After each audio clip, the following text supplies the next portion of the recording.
10 millions. 10 millions de nos concitoyens vivent aujourd'hui sous le seuil de pauvreté.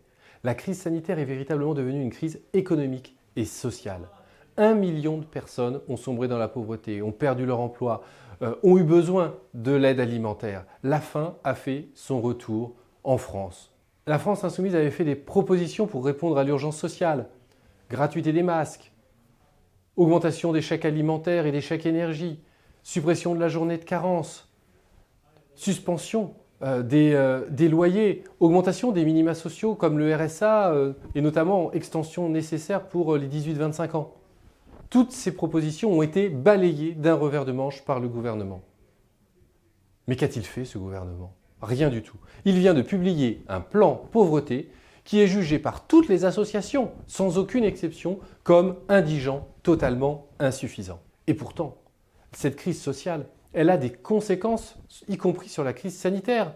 Car comment voulez-vous que des personnes qui se posent la question de savoir comment ils vont nourrir leurs enfants pour le soir puissent bien mettre en œuvre les gestes barrières, bien mettre en œuvre les nécessaires mesures sanitaires?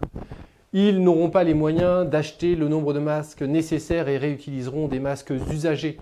Ils vont être entassés dans des logements insalubres et devenir des clusters. Ils ne se déclareront pas malades pour ne pas perdre des journées de salaire et continueront à aller travailler, comme on l'a pu le voir à la SNCF et la RATP.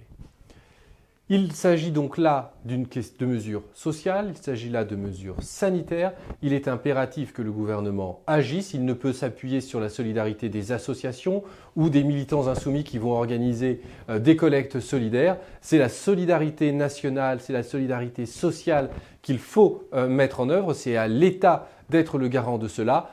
Il faut que le gouvernement prenne la mesure de la crise sociale. Il faut que le gouvernement agisse pour y mettre un terme rapidement afin que les mesures sanitaires puissent être efficaces et que l'on en finisse tant avec la crise sanitaire qu'avec la crise économique et sociale.